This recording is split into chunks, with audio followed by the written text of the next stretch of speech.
So మీరు అడగదలుచుకుంది ఏంటంటే print media నుంచి కాబట్టి మీరు మాట్లాడండి సార్, ప్లీజ్ ఆస్క్. మీరు మాట్లాడతారా? సనాతన ధర్మానికి సినిమాకి సంబంధం ఉంది కదా సార్, మీరు ఎప్పటి నుంచో ఈ మధ్య సనాతన ధర్మాన్ని అంటే ఇదేంటంటే మెయిన్గా ఇందాక అందరికీ ఇంటర్వ్యూస్లో అదే చెప్తున్నాను, ఇది ఆంధ్రప్రదేశ్కి చాలా కీలకమైనది అది ఈ పర్టికులర్ సినిమా. ఎందుకంటే కోహినూర్ డైమండ్ ప్రపంచవ్యాప్తంగా ప్రసిద్ధి, దాని చుట్టూ దాని రక్త చరిత్ర కూడా తెలుసు. అలాంటి కోహినూర్ డైమండ్ మన విజయవాడ కృష్ణానది తీరం దగ్గర మనకున్న కొల్లూరు ఒకప్పుడు వజ్రాల గనులు ఉన్నాయి, అక్కడ దొరికిన వజ్రం. అలాగే మన మచిలీపట్నం విపరీతమైన అంతర్జాతీయ స్థాయిలో ఎక్స్పోర్ట్ ఇంపోర్ట్కి లావాదేవీలకి చాలా నిలయం అది. సో అలాంటి చోట జరిగే కదా ఇక్కడ జరిగిన ఈ కోహినూర్ వజ్రం వెళ్ళి ఫైనల్గా కులీ కుతుబ్ షా నుంచి మొఘల్ ఎంపరర్ దాకా వెళ్ళి మొఘల్స్ పాలనలో దట్టు ప్రత్యేకించి ఒక నియంతగా ఉన్న సొంత తమ్ముడిని కూడా సొంత అన్నయ్యని కూడా చంపి దారా సిక్కుని చంపేసిన ఔరంగజేబ్, తండ్రిని ఖైదులో పెట్టించిన ఔరంగజేబ్, అలాగే హిందువుగా బతకాలి అంటే పన్ను కట్టాల్సిన సమయం, అలాంటి పరిస్థితుల్లో తీసుకొచ్చి దేవాలయాలు కూల్చేసిన ఔరంగజేబ్, అలాంటి ఔరంగజేబ్ ఆసీనుడైన ఆసనం మీద నెమలి సింహాసనం మీద ఉన్న కోహినూర్ని హీరో పాత్ర ఇవ్వబడుతుంది, అది తీసుకురమ్మని అది అసైన్ చేయబడతారు. సో అది నాకు ఇంట్రెస్టింగ్ అనిపించి సినిమాని ఒప్పుకోవడం జరిగింది. ఇది దాదాపు 3-4 సంవత్సరాలు, క్లోజ్ టు 5 years పట్టింది. 2 కరోనా వేవ్స్ బాగా ఇబ్బంది పెట్టినాయి. ఫైనల్గా వచ్చేటప్పటికి మన మ్యాన్ మేడ్ డిజాస్టర్ గత ప్రభుత్వం చేసిన సమయంలో కరెక్ట్గా సినిమా చేద్దాం అనుకున్న సమయంలో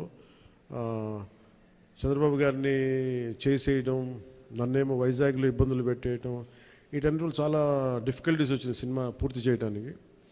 ఫైనల్గా గవర్నమెంట్ మారిన తర్వాత చేద్దాం అనుకుంటే చేసే టైంకి అడ్మినిస్ట్రేషన్ 6 months తర్వాత కరెక్ట్ ఇక్కడ ఈ ఆఫీస్కి, ఈ క్యాంప్ ఆఫీస్ కొత్తపేట దూరంలో ఉన్న ఈ మిడ్ వ్యాలీ ఏరియాలో సెట్ చేసి రోజుకి కుదిరినప్పుడల్లా 7 to 9 మార్నింగ్ షూటింగ్ చేస్తాం. ఎప్పుడన్నా సండేస్ కుదిరితే ఒక రోజు ఒక 9 గంటలు చేయటం అలా జరిగింది. సో ఫైనల్గా సినిమా ఫినిష్ పూర్తయింది. ఈ కైండ్ ఆఫ్ యాక్షన్ అడ్వెంచర్, అలాగే ఈ చారిత్రాత్మక నేపథ్యం కాబట్టి కొంత జిజియా మీద ఒక రివోల్ట్ ఎలా ఉంటుంది అంటే, ఒక హిందూగా నువ్వు వెళ్తున్నాలంటే క్యూలో నుంచొని for being Hindu you have to pay tax. So అలాంటి ఇంట్రెస్టింగ్ ఎలిమెంట్స్ ఉన్నాయి. And it's more of a wholesome entertainer తప్ప దీంట్లో ఏ విధంగా పొలిటికలైజ్ అనేది ఏముండదు. ఇట్స్ ఫ్యామిలీ ఎంటర్టైనర్ కాదు. ఇది నేను చేయటం వల్ల దీనికి ఇంకేదైనా రంగులు ఆపాదించబడతాయో నాకు తెలియదు కానీ, బట్ నేను మటు సినిమా చేసినప్పుడు it is beyond politics. So దాంట్లో ధర్మం అనేది ఒక ఎలిమెంట్.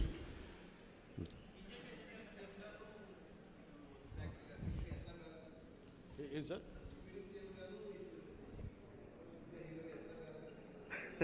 Quiet challenge.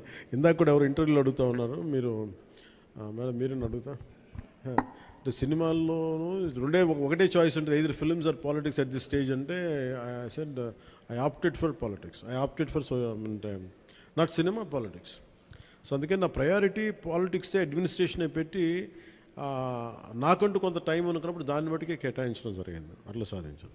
ఏ సినిమాకి చేయని విధంగా ఫస్ట్ టైం ప్రమోషన్స్లో దిగారు మీరు. ఇది చాలా ప్రత్యేక పరిస్థితులు ఉన్నాయి సార్. నేను మామూలుగా అయితే చేయను. అంటే నా వల్ల నిర్మాతలు నష్టపోయారు. అది కూడా ఎలా నష్టపోయారు, ఒకటి corona, 2 natural disaster, 2 natural disasters, ఇంకోటి man made disaster, administration disaster, ఇక్కడ పొలిటికల్ ఇది ఇక్కడ. సో మూడింటికి నిర్మాతలు బలైపోయారు. సో దానికి నేను ఒక నైతిక బాధ్యత వహించి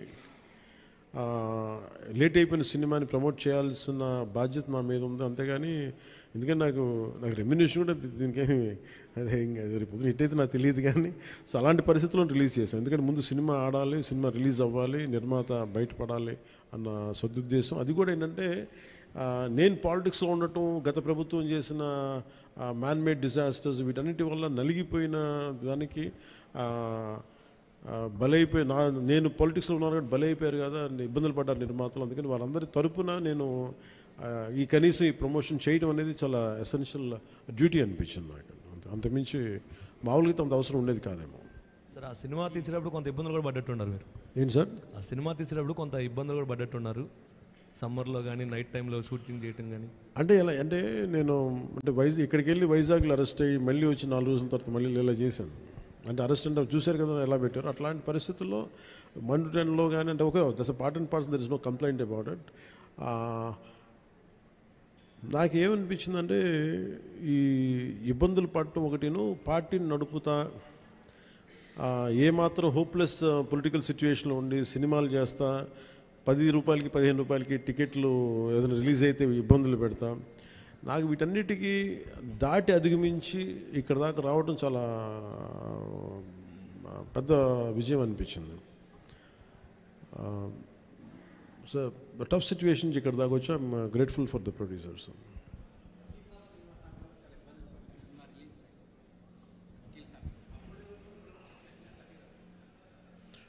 అంటే అన్నీ ఆర్గానిక్ ఉంటాయి కదండి, ఏదన్నా సహజంగా ఉంటాయి, కొన్ని ఇబ్బందులు ఉంటాయి, జరుగుతూ ఉంటాయి. అంటే నాకేంటంటే నేను సినిమాని ఇప్పుడు అంటే నేను అది ఇప్పుడు మనం చాలాసార్లు నేను ప్రతి సభలో కూడా చెప్తాను, ప్రతి చిన్న పనికి కూడా ఒక చిన్నపాటి యుద్ధమే చేయాల్సి వస్తుంది. అంటే ఏది కూడా ఒక బస్సు ఎక్కాలంటే ప్రతి సగటు మనిషి చిన్నపాటి యుద్ధం చేసే వెళ్ళాలి, ట్రైన్లో వెళ్ళాలంటే చిన్నపాటి యుద్ధం చేసి సీట్ సంపాదించాలి. అలాగా ఒక సినిమా చేయాలన్నా ఏం చేయాలన్నా ఒక సంఘర్షణ లేకుండా ఏముండదు. అందుకని సంఘర్షణ జీవనంలో భాగం అయిపోయింది తప్ప నేను పర్సనల్గా నేను ఇవన్నీ సహజం అనుకుంటాను. అంతకుమించి will move on, but how well we can stand out, ఎలా నిలబడగలం దాని మీద ఉంటుంది ఆలోచన.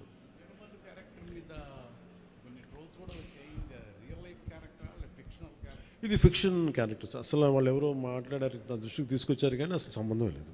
అది సర్వాయి పాపన్న గౌడ్ అని చెప్పి అసలు సంబంధం లేదు, దానికి దీనికి అస్సలు సంబంధం.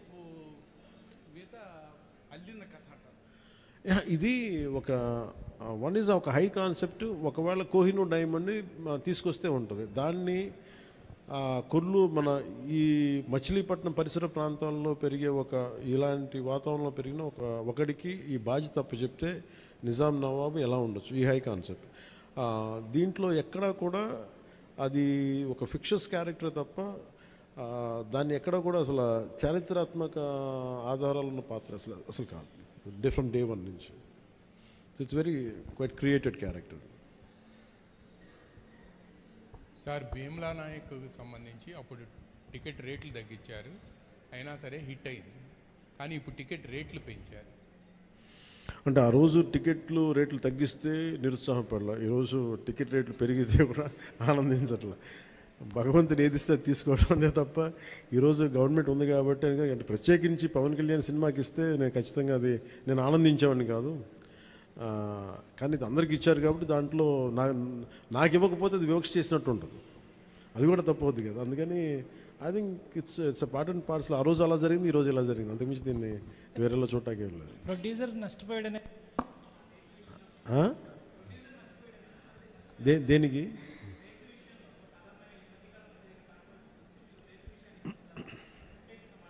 మళ్ళీ వినిపించట్లా? రేట్ల విషయంలో సినిమా టికెట్స్ రేట్ల విషయంలో ఖచ్చితంగా నేను నష్టపోయాను, నిర్మాతలు నష్టపోయారు. ఒక 5 రూపాయలు రావాల్సిన చోట రూపాయి వస్తుంది, దట్స్ ఓకే అనుకున్నాం. భగవంతుడు ఈరోజు మనకి ఇచ్చిన రూపాయితో తృప్తి పడదాం, ఖచ్చితంగా నష్టపోయాం, బట్ దట్స్ ఓకే. ఎందుకంటే వాళ్ళు వచ్చిన సంస్కృతి ఎలాంటిది, ప్రత్యర్థికి కోపం ఉంటే చీని చెట్లు నరిగేయటం, బత్తాయి చెట్లు నరిగేయటం ఆలోచన విధానం. అలాంటి వాళ్ళకి ఆర్థిక మూలాల మీద కొట్టడం సహజం కాబట్టి, అది మనం యుద్ధంలో దిగాం కాబట్టి, మనం పొలిటిక్స్లో ఉన్నాం కాబట్టి part and parcel, that's will take it forward. దాన్ని వెనకడిగే తీసలేదు, దాన్ని part and parcel, we have to accept it.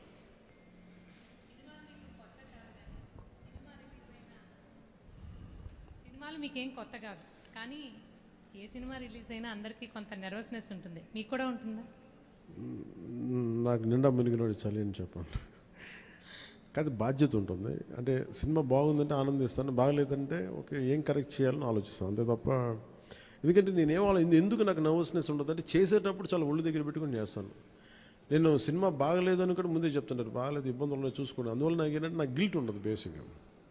ఇప్పుడు మెచ్యూరిటీ వచ్చి ఎప్పటి నుంచో మూవీస్ తీస్తున్నారు. ఇప్పుడు మీరు అలా అనుకుంటున్నారా? మొదటి నుంచి కూడా అలాగే ఉండేవాళ్ళ? దీనికి నేను సమాధానం చెప్పాను. మీరు కావాలంటే నా ఇంటర్వ్యూస్ చూసుకోండి, బిఆర్ రాజు గారితో ఉంటాయి. ఆ ఇంటర్వ్యూస్లో మీరు నేను ఇప్పుడు ఏం మాట్లాడినా అవే ఉంటాయి. అందుకని నేను ఇప్పుడు అందుకని ఉదాహరణకు తొలి ప్రేమ తీశాను. తొలి ప్రేమ షూటింగ్ చేసినప్పుడు సినిమా అయిపోయి రిలీజ్ అవుతుంటే నేను కూర్చొని అక్కడ ఒక్కనే కూర్చున్నాను. గబ్బర్ సింగ్ కూర్చున్నా కానీ నేను ఒక్కనే కూర్చుని ఉన్నాను. నా పక్కన పార్టీస్ ఏమి ఉండవు. జస్ట్ ఒకే ఒకసారి నా జీవితంలో ఒకే ఒకసారి నన్ను పార్టీకి పిలిచింది భీమ్లా నాయక్. ప్రత్యేకంగా నన్ను పిలిచారు. ఎందుకంటే ఇంత 10-15 రూపాయలు టికెట్ అప్పుడు కూడా ఇంత డబ్బు చేసింది ఈ సినిమా అని అనుకొని దాని ఒక్కదాన్ని ఫస్ట్ టైము నా జీవితం అదే మొదటిసారి వెళ్ళటం. మళ్ళీ దీని తర్వాత కూడా వెళ్తాను కూడా నాకు డౌట్. అవును, ఇంతకీ మీ కో ఎమ్మెల్యేలతో మూవీ చూసే ఆలోచన ఏమైనా ఉందా? ఏదండి? మీ ఎమ్మెల్యేలతో కో ఎమ్మెల్యేలతో మూవీ చూసే ఆలోచన, ప్రపోజల్స్ ఏమైనా ఉన్నాయా? నేను ఎప్పుడు అట్లా ఆలోచించలేదండి. అసలు ఇప్పుడు చెప్తే ఇప్పుడు ఐడియా వచ్చింది, బాగానే ఉందనిపిస్తుంది. ఎందుకంటే అసెంబ్లీలో సగం మంది మీ ఫ్యాన్సే కదా. మేబీ మా ఎమ్మెల్యేస్ అందరికీ, మా కూటమి ఎమ్మెల్యేస్ అందరికీ ఖచ్చితంగా దీన్ని ప్రత్యేకమైన షో అయితే వేస్తే వాళ్ళు కోరుకుంటే ఖచ్చితంగా, అంటే నేను ప్రమోట్ చేసుకునే ఇబ్బందిగా ఉంటుంది కానీ ఖచ్చితంగా వాళ్ళందరూ అడిగితే మన హరిప్రసాద్ కానీ ఖచ్చితంగా I think will organise an exclusive screening for them. అందరికీ మనసులో ఉంది కానీ బయటకు అడగలేకపోతున్నారు. సో మీ ద్వారా వచ్చింది కూడా ఖచ్చితంగా నేను అడ్రస్ చేస్తాను. Thank you.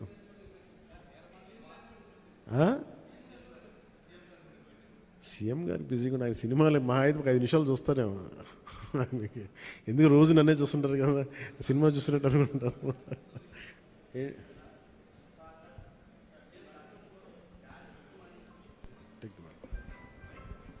హలో, జానీ సినిమాని గతంలో మీరు డైరెక్ట్ చేసి ఆ టైంలో కొంత ఫ్లాప్ అనే ఇబ్బందికరమైనటువంటి వాతావరణాన్ని కలిగించుకున్నారు.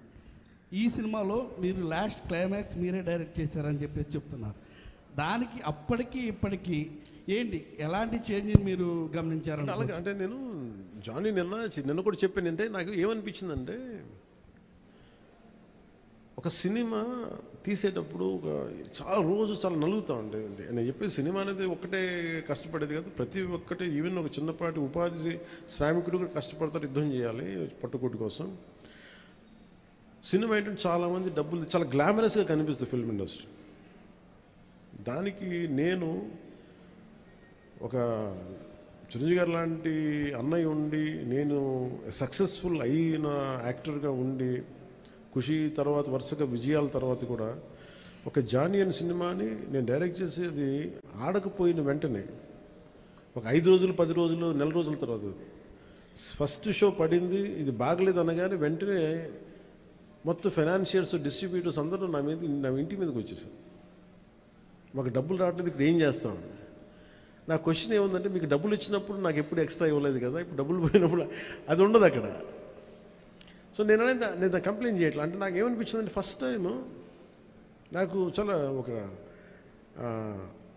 కాలంలో చెప్పిన అన్ని బంధాలు ఆర్థిక బంధాలు నాకు అది గుర్తొచ్చింది. నేను ఆ రోజు మొత్తం నా రెమ్యునరేషన్ తీసుకోలేదు, ఇచ్చేసాను. నాకేమనిపించిందంటే ఒంటరితనం అనిపించాను. అంటే ఇప్పుడు ఎలా ఉంది అంటే గత ప్రభుత్వం చేసిన ఒక దుర్మార్గాలన్నీ నేను చేసేసి అందరూ నిందిస్తుంటే నేను ఎంత బాధపడాలో, సినిమా ఫ్లాప్ అయితే నన్ను బాధపడమని అందరూ అలా చెప్తా ఉన్నాను. నా ఉద్దేశం ఏంటంటే సినిమా చేసాం, బాగలేదు, ఆడలేదు అంతే.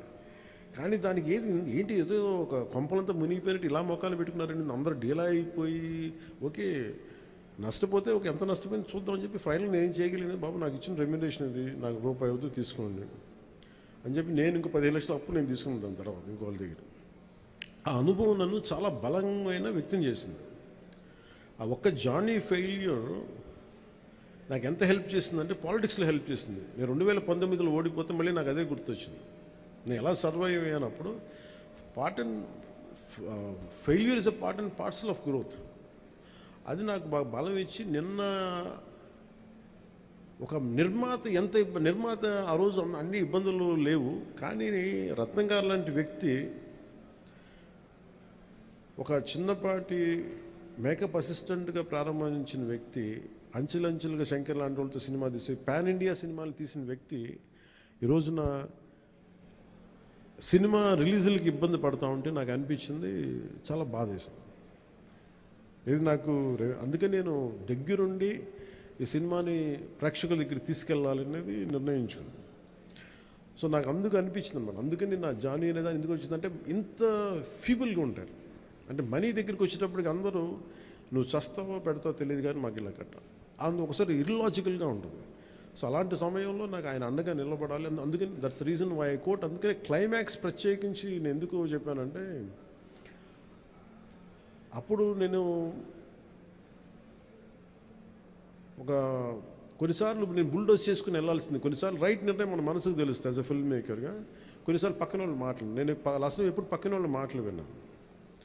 కానీ ఈ ఫిల్మ్కి వచ్చేటప్పటికి ఈసారి ప్రత్యేకించి ఎట్టి పరిస్థితుల్లో నేను పాలిటిక్స్లో ఉన్నాను, సినిమాలు బాగా చేయడేమో అన్న సందేహం ఎక్కువ మందికి ఉంటుందని చెప్పి ప్రత్యేకించి శ్రద్ధ పెట్టి చేశాను. సో క్లైమాక్స్ కూడా ఎందుకు చేశానంటే, నేను చాలా సంవత్సరాలు అయిపోయింది యాక్షన్ కొరియోగ్రఫీ చేసి. రియల్ లైఫ్లో వీళ్ళతో గొడవలు పడుతున్నాను, సినిమాలోనే యాక్షన్ కొరియోగ్రఫీ చేశాను. సో ప్రత్యేకించి ఆ particular episode it's close to my heart. చిన్నప్పుడు ఎప్పుడో పుస్తకాల్లో చదువుకున్నాం, హిందూగా బతకాలంటే జిజియాపుని కట్టాలి. సో ఆ బాధ ఏదో ఉండిపోయినట్టుంది ఎక్కడో. సో అది ఆ వెంటౌట్ తీసుకున్న అవకాశం దొరికింది, ఐ యూజ్డ్ ఇట్ అంతే. సార్ మనం చూసుకున్నట్లయితే లేదు తీసుకుని సార్ అన్నీ బాగుంటే తీసుకుంటాను. మనం ఈ మధ్యకాలంలో చూసుకున్నట్లయితే నిర్మాతలకి కొంతమందికి మాత్రమే థియేటర్లు ఉండిపోయినాయి, వేరే వాళ్ళ సినిమాలకి ఇబ్బంది పడుతున్నారంటూ కూడా కొంత కాంట్రవర్సీ వచ్చినటువంటి పరిస్థితి సినిమా పరిశ్రమ విషయంలో. అదే రేట్ల విషయంలో కావచ్చు, థియేటర్స్ దాని విషయంలో. మీకు కూడా అలాంటిది అంటే థియేటర్స్ సరిగ్గా లభించకపోవడం, కొంత నిర్మాతలు ఏమన్నా ఇబ్బంది పెట్టే అవకాశం ఉంటుందా గతంలో లాగా? అది ఎప్పుడు అలా పెడతారని నేను ఎప్పుడు అనుకోను. ఎందుకంటే థియేటర్స్కి ఫీడింగ్ కావాలి, బేసిక్ సైన్స్. అది ఎవరు అలా చేస్తారని నేను అనుకోను. కానీ ఒకసారి కొన్ని అనుకోని పరిస్థితులు వస్తూ ఉంటాయి, అది పెద్ద మనసు వదిలేయటం అంతా. సార్ ఇప్పుడు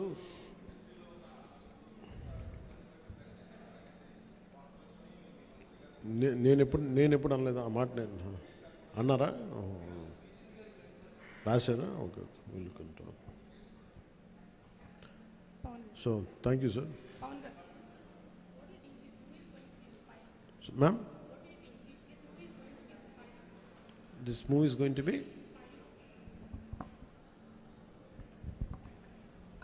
What do you think? This movie is going to be inspiring by your role? అంటే ఇన్స్పైరింగ్ ఇవన్నీ నేను చెప్పలేను, కానీ I feel it is a wholesome entertainer. Once you get in to screen, it will entertain you, it will hold on to you, and it will by the time you come out of theatre, you'll feel good about the film. That's what I felt. Maybe I hope the experience will be the same to everybody. Yes sir. Part 2 20% shooting chesam. We had done 20 to 30%.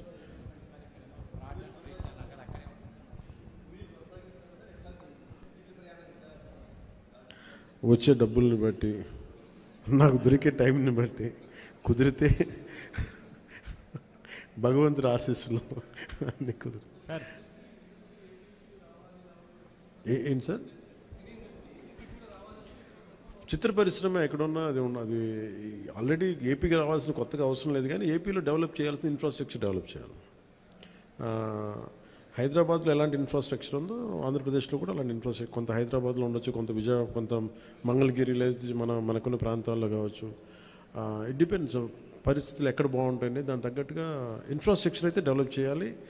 Film making schools చాలా develop చేయాలి.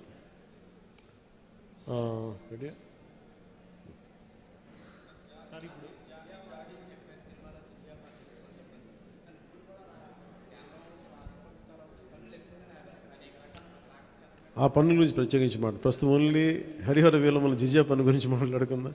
So thank you all of you.